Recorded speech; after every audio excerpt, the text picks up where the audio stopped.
Hello everyone, welcome to Advait education A N J exam. This is Ranjan. और जैसा कि आप सब जानते हैं कि सीएसईबी ने जे एग्जामिनेशंस की रिजल्ट कर दी है declare for electrical engineering stream. और बहुत सारे स्टूडेंट्स जो हैं, बहुत सारे एस्पिरेंट जो हैं, वो जो इंतज़ार कर रहे थे इस रिजल्ट का, बहुत सारे बच्चे इसमें से सेलेक्ट हुए हैं। और बहुत हैप्पी थिंग है, बहुत खुशी की बात है कि हमारे भी बहुत सारे स्टूडेंट्स जो हैं वो हो गए इसमें सेलेक्ट। तो इन सभी सेलेक्टेड स्टूडेंट्स की जर्नी अपने आप में रही है बहुत यूनिक।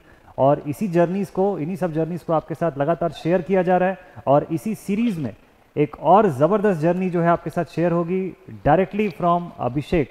तो अभिषेक जो है वो हमारे साथ कनेक्टेड है। इन्होंने सीएसईबी जेई का एग्जामिनेशन क्लियर किया हुआ है और ये हमारे अद्वैत एजुकेशन एजे एग्ज़ाम्स के स्टूडेंट भी रहे हैं। तो आज इन्हीं से सुनते हैं कि इनकी जर्नी कैसी रही, इस पूरे एग्जामिनेशन प्रिपरेशन, सभी तरीके के अप्स एंड डाउन्स को कैसे इन्होंने ओवरकम किया, ये सब details. So Abhishek, very very welcome on this session. Thank you sir. And big congratulations Advait education AJ exams की टीम की तरफ से। आपने बहुत अच्छा सक्सेस अचीव किया। आपका जो गोल था, टारगेट था, आपने अचीव किया। उसके लिए very big congratulation dear. Very very thank you sir. बहुत तो बहुत धन्यवाद। जितने भी बच्चे ये सेशन देखेंगे, मैं ये चाहता हूँ कि आपकी जर्नी का एकदम बिगिनिंग पार्ट से हम शुरुआत करें कि कैसे स्टार्ट हुआ ये प्रिपरेशन का दौर, ये प्रिपरेशन का ड्यूरेशन आपका। और उससे पहले एक और चीज़ की, आपने बी टेक अपना कंप्लीट कब किया था, कौन सी ईयर में कंप्लीट किया था?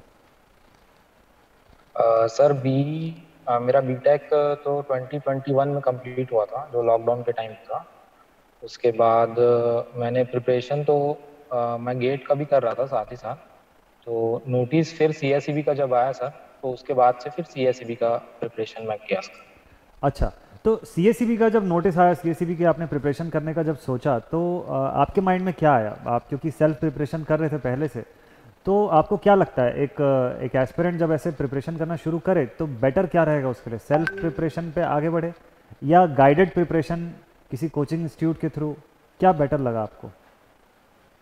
सर गाइडेंस तो कहीं ना कहीं सपोर्ट करता ही है प्रिपरेशन की जर्नी में। पर जेई का जो एग्ज़ाम का लेवल था सर, तो उसमें सेल्फ प्रिपरेशन भी सफिशिएंट था।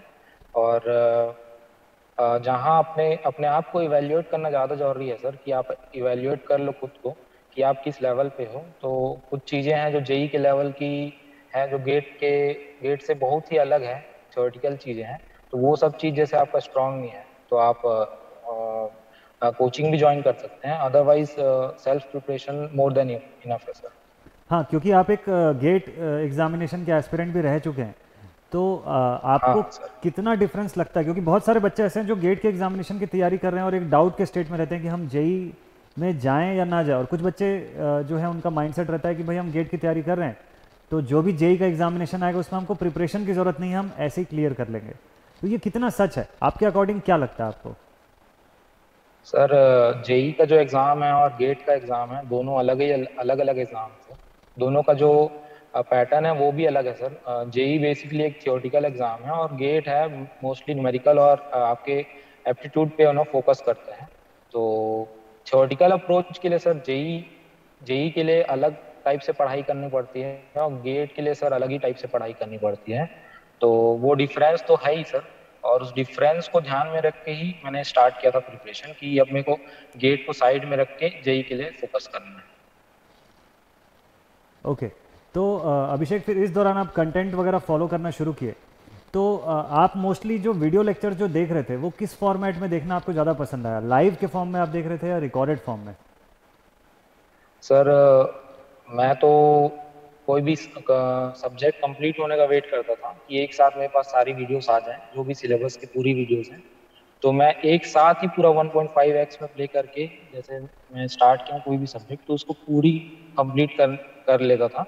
तो ऐसा मेरा पैटर्न था। मैं भले ही मतलब कुछ दिन पढ़ रहा हूँ, कुछ दिन नहीं पढ़ रहा हूँ, पर मेरे को पूरा वीडियोस एक साथ ही चाहिए रहते थे। और ऐसे मैं प्रिपरेशन करता सर। बहुत ही बढ़िया। तो आपकी एक अलग से एक यूनिक प्रिपरेशन की स्ट्रैटेजी भी थी, तो इसको थोड़ा सा और शेयर करिएगा। क्योंकि मैं ये जानना चाहूँगा, क्योंकि आप एट अ टाइम एक सब्जेक्ट को फोकस कर रहे थे, तो इतने कम ड्यूरेशन में आपने इतने सारे सब्जेक्ट्स को मैनेज कैसे किया? सर जैसे सबसे शुरू में पावर इलेक्ट्रॉनिक्स की क्लासेस शुरू हुई थी, तो उसमें तो सर लाइव क्लास करने के अलावा कोई ऑप्शन नहीं था। तो मैंने पावर इलेक्ट्रॉनिक्स जो है सर ड्रॉप कर दिया था, जब तक मेरे पास रिकॉर्डेड वीडियोस आएंगे तब तक। तो उसके मतलब पावर इलेक्ट्रॉनिक को ड्रॉप करके फिर मैं control system, network theory, micro processor और सिग्नल सिस्टम, ये सब सारे बेसिक जो सब्जेक्ट हैं उनके थ्योरेटिकल पार्ट पे फोकस कर रहा था। तो जब तक मेरा पावर इलेक्ट्रॉनिक फोन वीडियो जब तक मेरे पास आता सर, तब तक मेरे ये सब्जेक्ट्स ऑलरेडी कंप्लीटेड थे। उसके बाद जैसे कंट्रोल सिस्टम, सिग्नल, ये सारे वीडियो आए सर, तो उसको मैं 1.5 2x में पे करके पूरे कंप्लीट करते गया।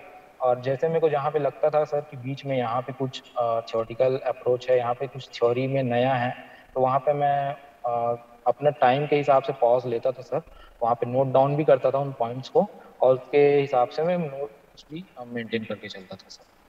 अच्छा, तो तो टाइमली आप नोट्स भी प्रॉपर मेंटेन करते जा रहे थे और प्रिसाइज फॉर्म में आप मतलब नोट्स मेकिंग भी करते जा रहे थे, जहाँ पे ज़रूरी है वहाँ पे चीज़ों को आप नोट करते जा रहे थे।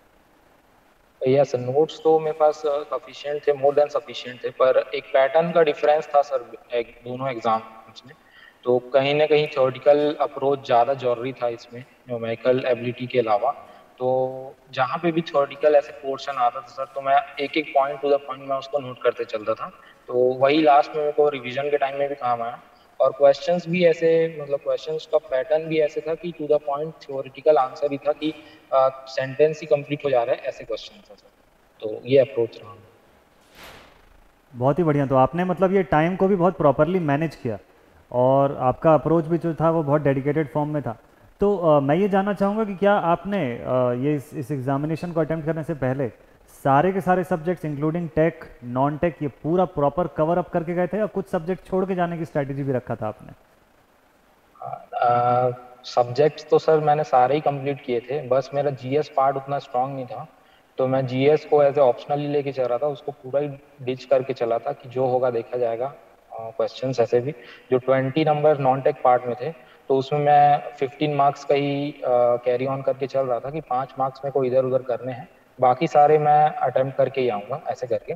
तो नॉन टेक में बेसिकली जीएस पार्ट मेरा उतना स्ट्रांग नहीं था, तो मैं उसमें कॉन्फिडेंट नहीं था। पर जो एप्टीट्यूड पार्ट है उसमें हो गया, और कुछ जैसे 5 क्वेश्चन मैं उसमें जीएस में लेके चल रहा था, तो उसमें था। और टेक फील्ड में सर मेरे को जैसे 80 क्वेश्चन में मैं 75 मान के चल रहा था कि 75 मेरे को करके ही आने हैं। तो थोड़ा वेरिएशन हुआ उसमें, भले ही मेरा अटेम्प्ट टोटल 91 ही था। तो ऐसे मैं डिस्ट्रीब्यूट करके चला सर कि इतना मेरे को इसमें करना है और इतना मेरे को इसमें करना है। तो उस हिसाब से फिर मेरे मार्क्स भी, मतलब एग्जाम के आने के बाद ही मेरे को पता चल गया था कि मेरे को कितने मार्क्स, कितने से कितने के बीच वैरी करेंगे मेरे मार्क्स। तो बहुत ही बढ़िया तरीके से आप मतलब प्लानिंग करके शुरुआत से चल रहे थे और आपकी स्ट्रैटेजी देखिए आज के डेट में आपको इस सिलेक्शन तक लेकर के आ गई है। सो बहुत ही बढ़िया यस प्लानिंग किया था आपने। अब बात करते हैं रिवीजन की। एक एस्पिरेंट के पॉइंट ऑफ व्यू से स्टूडेंट्स कई बार बहुत कंफ्यूज रहते हैं कि रिवीजन आखिरी में जाके करना चाहिए या मेन पढ़ाई एक महीने पहले ख़त्म करके फिर एक महीने तक रिवीजन करना चाहिए या साथ साथ रिवीजन करना चाहिए। तो बहुत सारे लोगों के माइंड में इस तरीके के सवाल उठते हैं। आपकी क्या स्ट्रैटेजी थी रिवीजन करने को लेके? सर, सीएसईबी का जो एग्ज़ाम था सर, उसमें ये प्लस पॉइंट था सर कि ज़्यादा लॉन्ग ड्यूरेशन नहीं दिए तुम लोग प्रिपरेशन करने के लिए। तो जिसका पहले से कॉन्सेप्ट क्लियर है, तो वो क्या है, एक रिवीजन टाइप से ही पढ़ के जाता सीएसईबी में तो भी बहुत अच्छा स्कोर कर सकता था। तो टाइम का ड्यूरेशन भी ज़्यादा था नहीं, जैसे हम लोग को जुलाई से ऐसे उड़ती उड़ती खबर आई थी कि आएगी सीएसईबी की वैकेंसी आने वाली है। तो धीरे धीरे एकदम मोड प्रिपरेशन का धीरे से चल रहा था कि कुछ बुक्स के ऑब्जेक्टिव सॉल्व किए, थ्योरेटिकल क्वेश्चन सॉल्व कर लिए, उतने में चल रहा था सर। फिर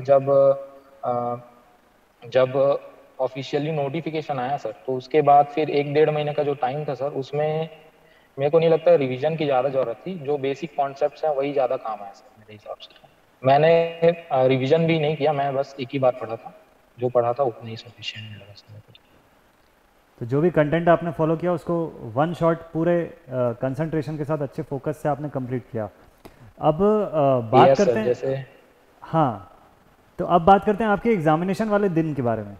आप जिस दिन पेपर दिला रहे थे उस दिन आपकी फीलिंग क्या थी? मतलब आपसे क्वेश्चंस कितने बन रहे थे, कैसा लग रहा था आपको, पेपर का लेवल कैसा लग रहा था आपको, आपकी तैयारी के हिसाब से पेपर कैसा लग रहा था?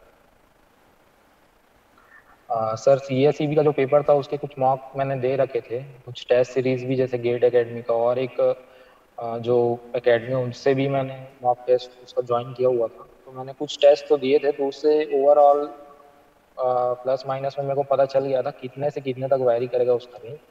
तो जैसे एग्जाम डे के दिन मैं अपीयर हुआ सर, तो क्वेश्चन देख के मेरे को समझ आ गया कि लेवल इजी है 6 तारीख का जो है, और वो बेसिक जो पुराने फॉलो हो रहे हैं पैटर्न, उसी पैटर्न के बेसिस पे आए हैं। तो मुझे याद है सर, मैंने 1 घंटे में सारे पेपर पूरे कवर कर लिया था। 1 घंटे में मेरा पूरा पेपर हो गया था। तो उसमें मेरा अटेम्प्ट कुछ 84 के आसपास थे सर। फिर जो 1 घंटे में मैंने पूरा रीचेक किया उसको, और उसमें सर फिर मैं दो दो क्वेश्चन जो है वो गलत भी हुए रहे थे, उसको फिर करेक्शन में मेरे को मिला। और 7 क्वेश्चन फिर मैंने और एक्स्ट्रा मतलब उसमें अटेम्प्ट किए सर। तो टोटल 91 क्वेश्चन अटेम्प्ट किया था मैंने। तो ऐसे 6 तारीख का पेपर था जो सर बहुत इजी था, बहुत स्कोरिंग था। तो उसमें लेवल वाइज तो ऐसा कुछ कंप्लेंट है ही नहीं सर, बहुत अच्छा पेपर था। और एग्जाम देते टाइम भी मेरा ये मन था कि ज़्यादा मैक्सिमम मैक्सिमम क्वेश्चन अटेम्प्ट करूं, क्योंकि निगेटिव मार्क्स होगा तो भी 1/4 ही डिडक्ट होएगा। और मैं खाली ऐसे क्वेश्चंस को छोड़ रहा था जिसमें मैं एकदम श्योर नहीं हूँ कि ये है। बाकी दो दो क्वेश्चन मेरे को जहाँ तक याद है सर, एक वोल्टेज रेगुलेशन वाला जो रेलवे वाला आया था, उसमें मैं सर से मेरे को ध्यान था 2% है, और 5% में मैं जहाँ पे कंफ्यूज हो जाता। तो ऐसे क्वेश्चन सर ज़्यादा थोड़ा सा 2-3 क्वेश्चन बस ऐसे लगे मेरे को जो दिक्कत करेंगे बस। बाकी तो सर वन शॉट ही क्वेश्चंस थे, और बहुत इजी क्वेश्चंस थे सर। बिल्कुल बिल्कुल। तो आपने मतलब टाइम वगैरह भी एकदम एफिशिएंटली मैनेज किया और क्वेश्चंस को भी प्रायोरिटी वाइज आप आंसर करते गए, और मैक्सिमम अटेम्प्ट करने का आपका जो वो था, जो कोशिश जो थी, वो बहुत अच्छा इफेक्टिव रिजल्ट लेकर के आई। तो यस अभिषेक, सर। अब जाते जाते एक लास्ट क्वेश्चन मैं और सभी एस्पिरेंट्स के पॉइंट ऑफ व्यू से आपसे पूछना चाहूँगा। जितने जो बच्चे अभी अभी जो तैयारी शुरू करना चाहते हैं, जो एकदम ज़ीरो लेवल से, बेसिक लेवल से तैयारी शुरू करना चाहता है अगर कोई पर्सन, तो उसके लिए आपका क्या सजेशन है? उसको कैसे प्रिपरेशन शुरू करके एडवांस लेवल तक कैसे पहुंचना है? आपके अकॉर्डिंग क्या होना चाहिए उसका पूरा पाथ? सर मैं अपने बारे में बात करूं सर, तो मैं एकदम ही एवरेज स्टूडेंट हूं थ्रू आउट द पूरा, जो भी स्कूल से लेके जो भी कॉलेज तक। मैं 70 to 80 के बीच ही वेरी किया हूं सर। जो भी मेरे मार्क्स है, जो भी मेरे परसेंटेज, जो भी मेरा सीजीपीए है, वो 70 to 80 बस ही वेरी किया है सर। तो मैं खुद को कहीं ना कहीं समझ रहा था सर कि मैं एक एवरेज स्टूडेंट हूँ। और सीएसईबी की जो वैकेंसी आई है वो मेरे को थोड़ा सा एक्स्ट्रा एफर्ट करके मेरे को इसमें मतलब देना होगा एग्ज़ाम। तो एग्ज़ाम के लिए जब मैं प्रिपरेशन स्टार्ट किया था सर, तो मेरे को इतना ज़्यादा क्लैरिफिकेशन नहीं था कि क्या चीज़ पढ़ना चाहिए, क्या करना चाहिए। और उसके बाद फिर मैंने ऑब्जेक्टिव्स लगाने शुरू किए। टेलीग्राम की जो ऑब्जेक्टिव्स में जो ग्रुप बने थे, उसमें भी बहुत सारे क्वेश्चन आते थे, तो मैं फ्री टाइम में उसको भी देख लेता था। और उसके बाद कुछ बुक्स थे जो ये ऐसी प्रीवियस ईयर हो गए, एसएससी जेई प्रीवियस ईयर हो गए, वो सारे भी मैं, और एक बड़ी सी मोटी सी बुक आती है, उसको भी मैं पूरा कैरी ऑन करके चल रहा था सर। तो साथ में सब बनाते चल रहा था सर। और प्रिपरेशन के दौरान ऐसे बहुत सारे अप्स एंड डाउन्स भी आते हैं सर। जैसे जुलाई से जैसे पता चल गया था हम लोग को कि आने वाला है सीएसईबी की वैकेंसी, तो मैं ये जो मोटी मोटी बुक्स है सर, बेसिकली उनको फॉलो कर रहा था। उनके बहुत सारे सिलेबस मैंने निपटा दिए थे, बहुत सारा चीज। पर बाद में मेरे को लगा कि इतना भी जरूरत नहीं है, इतना भी रिक्वायरमेंट नहीं है, मेरे को सिलेबस कंप्लीट करके जाना ज़्यादा जरूरी है। क्योंकि सर मेरे को याद है, मैंने लास्ट डे में भी, जो एग्जाम के पहले जो एक रात थी सर, उसमें भी मैंने जो इल्यूमिनेशन वाला पोर्शन है उसको कवर किया था सर। उससे 3 क्वेश्चन आए थे।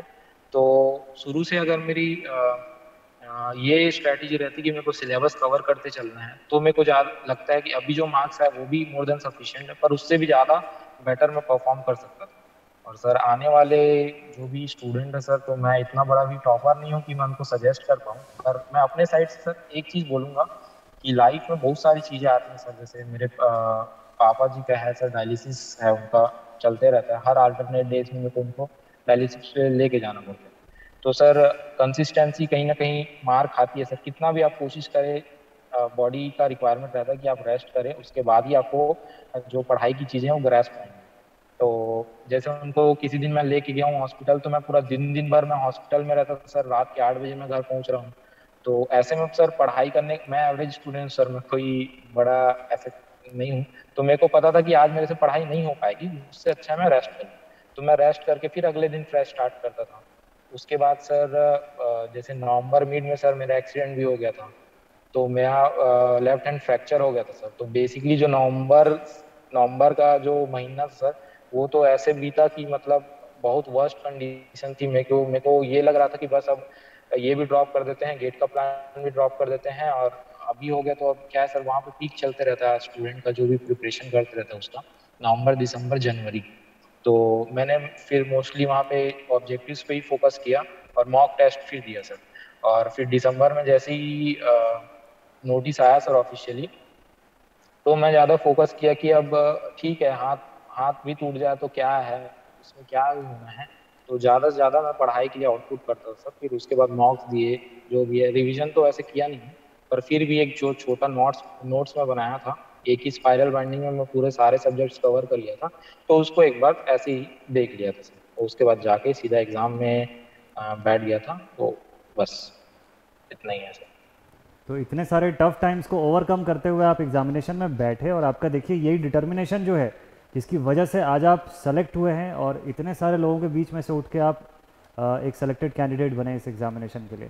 सो once again a big congratulation dear, बहुत कॉन्ग्रेचुलेशन आपको। और in future we all hope कि आप और बेस्ट करें अपने करियर में, और अच्छी चीज़ें अचीव करते जाए अपनी लाइफ में, और ऐसे ही आपकी सक्सेस स्टोरीज जो है वो सब स्टूडेंट्स तक पहुंचती रहे, सबके लिए एक मोटिवेशन फैक्टर आप हमेशा बने रहें। सो thank you so much Abhishek, thank you very much. Thank you so much Abhishek for being connected with us. आप कनेक्ट हुए हमारे साथ, it was a privilege, very nice thing. So sir एक S चीज मैं और एक बोल रहा हूँ सर। हाँ जैसे बताइए। अ, वो गेट एकेडमी की जो ग्रुप थी सर, उसमें मुकेश सर का ज्वाइनिंग लेटर आया था सर, तो वो बहुत बड़ा एक मोटिवेशन और एक बूस्ट का काम किया था सर। तो वो जो ज्वाइनिंग लेटर था सर, मैं उसको सोच के रखा था कि मेरे लिए भी ये आना चाहिए, ये मेरे लिए भी होगा। एक ही बार 4 साल में एक ही बार वैकेंसी आनी है, और 4 साल में एक ही बार एग्जाम होना है। तो कभी आ रहा है कभी नहीं आ रहा है, कभी जेई का आ रहा है कभी एई का आ रहा है। तो ये था सर कि जेई का ये जो अपॉर्चुनिटी आया, इसको मैं मिस नहीं करूंगा, इतना मेरे मन में था सर। और वो जो मुकेश सर का जो ज्वाइनिंग लेटर सर, बहुत ही मतलब इंस्पायरिंग था। भले ही जो भी जेई लेवल का एग्जाम है, छोटी लेवल का एग्जाम है, ऐसा नहीं है, पर जो भी था सर, बहुत अच्छा बूस्ट किया था वो चीज था सर। वेरी नाइस अभिषेक। तो आई होप कि ये आपकी जर्नी और आपके जो व्यूज़ थे, आपकी प्रिपरेशन का जो तरीका था, ये सब स्टूडेंट्स के लिए एक बहुत बड़ा मोटिवेशन फैक्टर ज़रूर से साबित होगा। तो ऐसे ही आप आगे और खूब सक्सेस अचीव करते जाइए आपके फ्यूचर, आपके करियर के लिए। Once again all the very very best dear. So thank you so much for thank you being sir. Connected, thank you so much for being connected here. तो इसी के साथ अब ये session thank you sir. End up करते हैं। In future आपसे और मुलाकात होगी और ऐसे ही बातें होंगी। तो मिलते हैं अब नेक्स्ट सेशन में। Thank you very much dear. Thank you.